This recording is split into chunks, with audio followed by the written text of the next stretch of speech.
Phil, what a privilege it is to spend a few minutes with somebody I don't really know that well, right? President of Norcom, and I can't wait to ask you some questions. So let me ask you, first of all, how long have you been in the industry? And just sort of give a context to how you got in. Sure.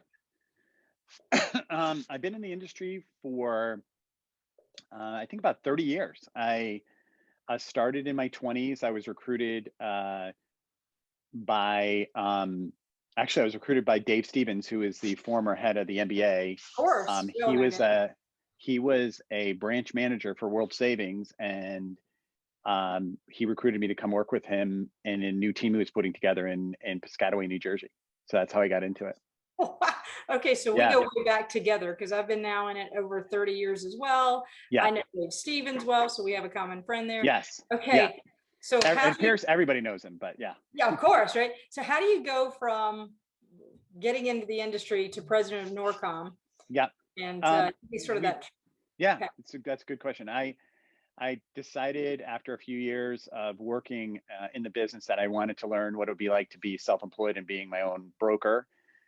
I was living in New Jersey at the time, but I was originally from Connecticut. And a wise friend of mine told me that if I was going to be self-employed at the number of hours I was going to be working, that I should probably move home to be around family, which I did. I moved to Connecticut, and I started Norcom as a mortgage broker with myself, and my mom was my processor. Wow. So yeah, and so this is an amazing industry. There's still a lot of amazing opportunities for people. I've been so blessed working in this industry. I loved being an originator. It's probably my favorite part of the job. I loved, dealing with people. I love numbers, and it was a great combination of working with both. And, over time, I wanted to learn more about the industry. So I decided, well, maybe I should close loans in my own name, and maybe then I should get a warehouse line, and then maybe I should get an approval to, Fannie Mae or Freddie Mac. And then ultimately we got our Ginnie Mae approval. And, so we kind of like was an evolutionary process, it's, I'm going to guess you've learned quite a bit over the 30 years. Let's go towards leadership, if you don't mind. Yeah. I would love just your philosophy on leadership and how you lead Norcom. I would have to say my philosophy is, I think my sales leadership is to always treat people, being a former salesperson, or as I am a salesperson now, I would say, I always would treat people the way that I would want to be treated, in the decision making that you make, that process that you make. And that, you have to make tough decisions and you have to make changes, but if you do it in a way that you would want to be treated as a salesperson, I look at the example of, like, I would never hire a loan officer in a competitive area where there's another loan officer unless I talk to that person first that was, loyal to me in that place, because that's the way I would want to be treated. As far as, I think it's a transition being a loan officer to becoming a CEO. And that's something I'm learning about every day. Sure. I'm way better at it now than I was 5 years ago. But it took me a while to realize that it's different. Running a company is different than being an LO. So so it's just been, we have a core group of values that we stick with. We try to treat people with respect. I really feel that, you need to be kind. We try to give back. We have a foundation called Norcom Cares. Last year, we donated $50,000 to local charities and charities that are part of the Norcom family. So, you try to do it all of it. I love that. Love that. So what's the greatest priority you're working on right now at Norcom for you? I think one of the benefits of being in the business a while is that you have, I've seen the cycles. So when everybody was fat and happy last year, we continued to work on new programs to make sure that when the business, we were always in the volume, we were always doing about 70% or 60% of our business was purchase.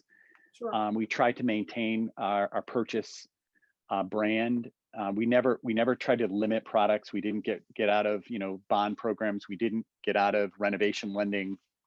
We said, well, when this is all over, when refinances are all over, we need to make sure that we are there for our referral partners. And that's what we really have done. So our priority has been to kind of like continue that process. So we have some real exciting marketing campaigns that we're doing.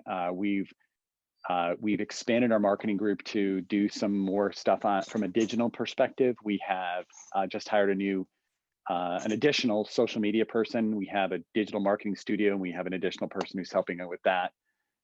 We have 7 people in marketing, or 6 people in marketing right now. So we're constantly focusing on, doing things to enhance the individual loan officer's brand and Norcom's brand. And, I think that's really so last year, that was really the priority, to make sure that I don't forget that Sure. the refinance thing is going to come to an end. As much as it was, fun to have all that volume, it's going to come to an end. Yes. So over the past year, we've all made transitions, all of us who own companies, Yeah. from the traditional bricks and mortar, come to the office, to going to Yeah. remote. The challenge for everybody is, how do you preserve that corporate culture that you established early? Yes. How are you doing that right now Yeah. in the market? And what do you think you'll look like from a culture standpoint? Will you Yeah. adjust? That's a really, really good, that's a very good question. That's something we wrestle with a lot. Our head of HR established a group of trying to enhance those relationships through the fact that we're working remotely. And that group is looking at things to try to engage, both from an education perspective and from just a social perspective, of things that you wouldn't see working remotely. Maybe we're going to do a virtual event. Our idea maybe is, I think we're going to be more of a hybrid opportunity. We still have the workspace. When we staffed up, which, luckily we were intelligent in our staffing up, that we're not laying anybody off. Our staffing was also virtual. We added underwriters in other parts of the country and processors in other parts of the country. We were thinking about, like, when COVID's over, like, do we have an annual meeting and they all come to the office? And we're trying to look at, we're thinking about making our office have a little bit more collaborative spaces and less private offices, and those kind of things. We had a designer come in and is kind of working on some plans to make some changes for us from that point of view. Great idea. I'm actually thinking it for myself, because everybody wants the flexibility, and I'm enjoying the flexibility as an owner as well. One of the things that you just mentioned, I think I could repurpose my space to entice them to want to come in. Like, Yes. hey, we got a Yes. pool table or something, because right now they're so comfortable at home. Yes. But this space, Yeah. space that I don't need now, right? Yes. Can I repurpose it? Yeah. And which is really, that's part of it. It's also like, I do think there's some people that like the flexibility of working from home, but that I do see, and we did have people who worked from home previously, but that I do see maybe a few days a week they're going to want to come into the office. Not geographically, there's constraints, because we have people who don't live near us at all. Now, because of some of the additional staffing and the additional expansion, we don't have people who live near us. So I think it's a little bit different from that point of view, but we need to, for the people who are local, is there a way to, get them to come back a few days for that collaborative? Honestly, productivity wise, I don't think it's an issue. I think I just don't want to lose, those days when you feel like you need to collaborate with somebody that maybe, 1 or 2 days a week, all the underwriters are in there, or all the processors or something, if that works. But quite honestly, as it stands right now, I think working remotely is added to our productivity. Yeah, I agree. And you tend to work longer hours. You almost feel conscious that, hey, I'm still sitting on my desk at 7 o'clock. Amen. And that's weird. It's a weird thing too. Like I did that the other day. I was sitting there and I was like, oh my God, it's 7:30 at night, and I'm still sitting, in my little office. So yeah. Absolutely. Yeah. And we're also looking at ways in which, our marketing team can we're building out a little studio. We have a small green screen studio that we use now, that we're going to build that out a little bit more. We're talking about a Zoom room, which will allow people to give, if they have to do a Zoom call internally, that they're So things like that we're looking at to incorporate internally here. So, Sure. but you just don't know what's going to happen. You don't know if it's so you don't want to make too massive changes, because you don't know if 2 years from now people are all going to want to come back to work, or how it's going to look in a few years. So yeah, I think it's interesting at the beginning of this. I'm not sure if you felt it. I love the flexibility, love being able to be wherever I needed to be, yes, more productive. But there's now this, oh man, I really need to be around people more. yes, absolutely, absolutely. Like, and even if it's like a few days a week, I just do right. think it would be nice to have some flexibility with that. Absolutely. Yeah, culture's It's like, creating relationships, and so we got to yeah, be back into those relationships. And it's yes, really hard to do on camera. absolutely, It works yes. for a period of time. Or how do you train somebody new in the industry, or how do you mentor that person if you're not doing it there? Or I mean, you can do it in some respects Zoom wise, but I don't think you can do it's hard. I mean, so it's like but that's why like I said, we've established a group internally to try to like help with that. We also, I mean, we had such a great team in the midst of COVID that I always say that like pretty much everybody that works with me are smarter than I am. So my key is just to try to listen to them. And our head of operations, Mike Dimmick, said to me right before COVID, I always tell the story, it's hilarious, but he said to me, we should test working remotely for a few days just to see how it would work. And this is like, a couple of weeks before we went remote. And I was like, I was like, whatever. And I rolled my eyes and I went home to my wife thinking, that's the stupidest thing ever. And then like 2 weeks later, we're 100% remote. So the important lesson to that is you got to listen to your people that are smarter than you. So yeah, I don't know if I'm good. I'm just lucky because we happened to say, let's test it the year before, just doing a Friday a quarter, and let's see what happens. Then we did a Friday a month, and then it was when this happened, so it was zero transition for my team. Yeah, same with, I mean, because luckily, right? Yeah, luckily for Mike, luckily because of Mike, we literally didn't miss a beat, and it was interesting. And I would have to say, one of the things for COVID, we were blessed because of our size. I mean, we're a direct seller to Fannie, Freddie, and Ginnie. So our head of sales, Jim Moore, always talks about that we're small enough that we're nimble, and we're large enough that when all those things are happening with forbearance, it's like it's a small group of us who can make decisions. And being privately held,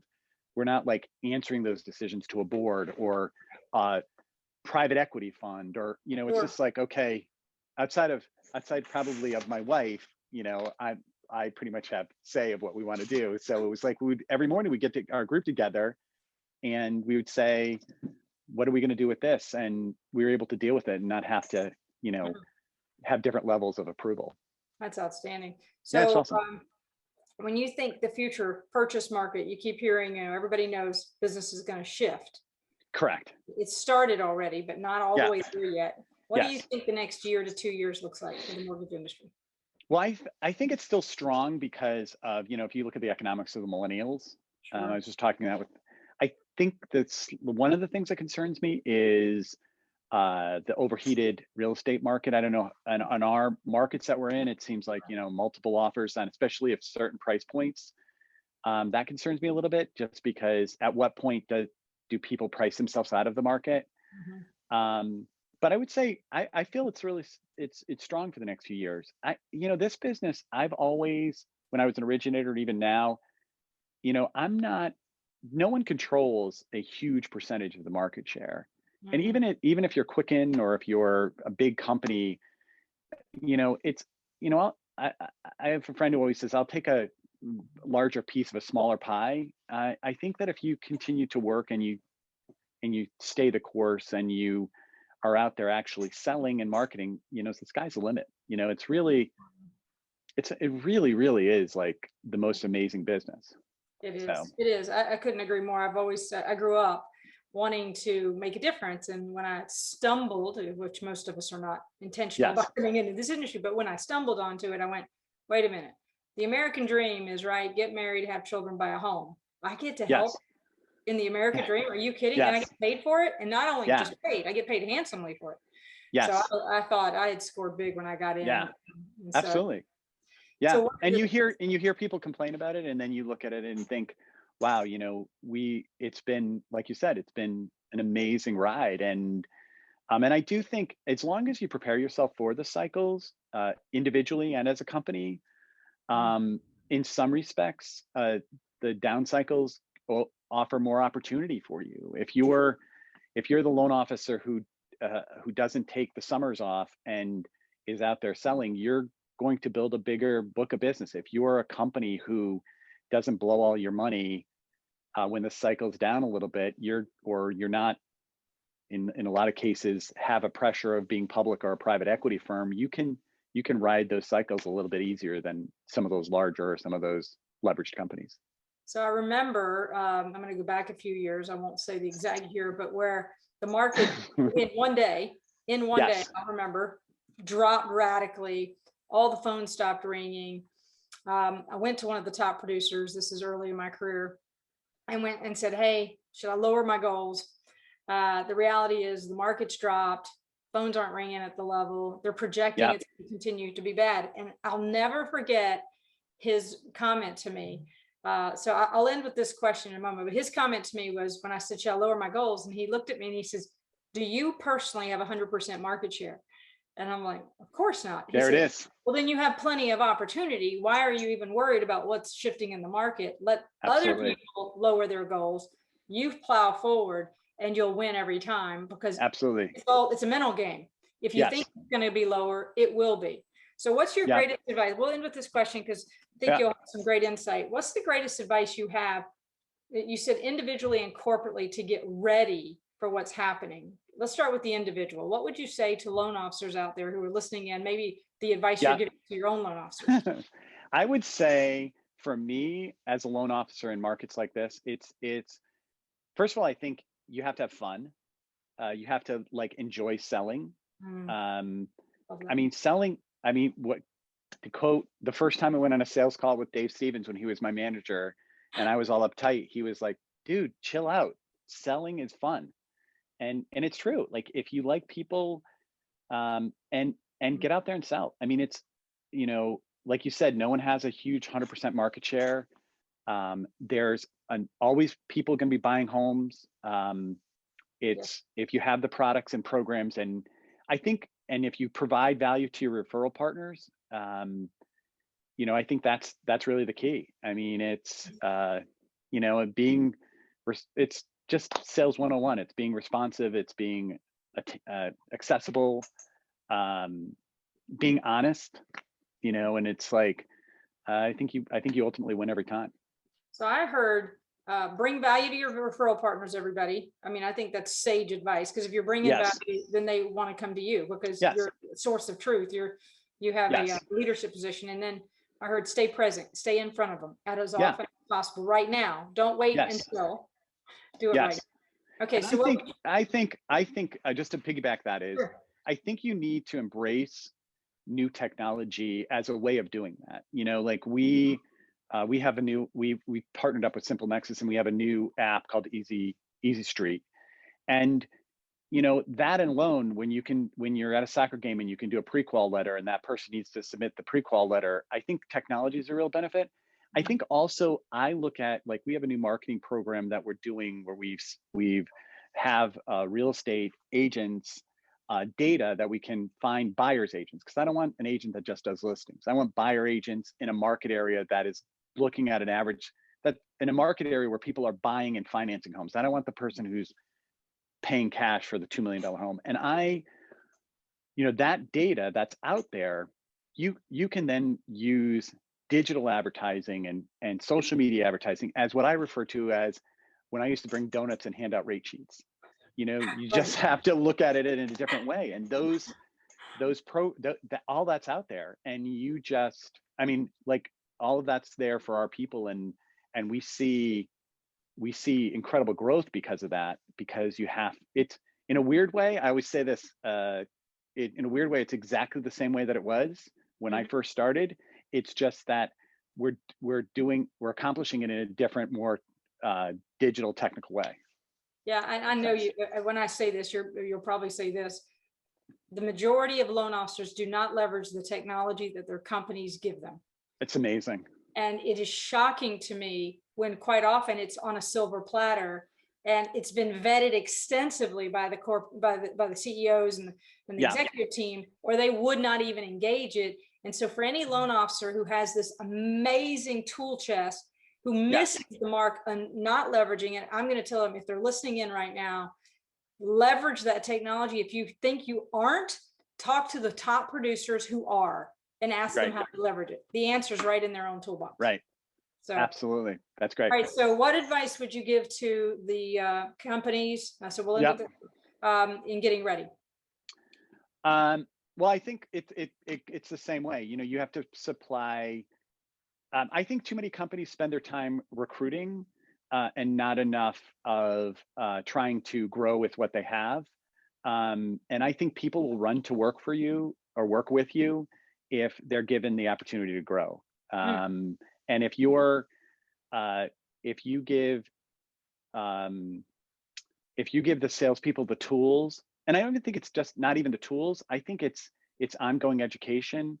Our head of sales has a weekly sales call where it's for half an hour, and he goes over, hey, by the way, you can do a jumbo VA loan, or hey, by the way, you know, this person tried this social media thing, and just those little tidbits that everybody's on the same page to kind of grow is, I think, as a company, it's not just, it's almost, I don't want to say you're spoon feeding people, but you're because sometimes a loan office has to do so much, and they're so busy that, like, if you can say to them, like, okay, well, this is what the app does, but oh, by the way, let's break it down, and this is how you do a pre-qual letter, and, like, you know, you continue to educate your salespeople. I think it's that. That's music to my ears, obviously, right? Since we were in a company, training never ends, and whoever thinks that training ends, that's the big mistake. And you know, it's interesting. The top producers that we train, they lean in harder than the guy that's the underperformer. Amen. And there's a reason, because they want to grow. And so anyone listening in, your advice on continue the education, companies need to continue to, and I'm not talking about leveraging XINNIX, I'm talking about making sure internally you have an ongoing heartbeat. Now, yes, of course, leverage this, but there needs to be an ongoing heartbeat. One of the things we did that you might be interested, Phil, is education is one of the core values of our company. I have 5 core values, but education is one, which means every single person who works for me must be involved in accelerating their own learning curve. And so they're required to actually do a certain number of hours each quarter and report it, because the reality is we're only as great as we are if we are well studied. And so we're studying everything, every trend, all the tactics, techniques, studying top performers so we can bring the best to the market. So I'd challenge anybody listening in, are you a student of your profession? Yeah. So anyway. Yeah, absolutely. It was absolutely great meeting you, and thank you so much for your time and your insight. Great. Got some nuggets there that I'm going to take back and put in place. Great. Thank you. It was very nice talking to you. It was nice talking to you as well. Take care. Take care.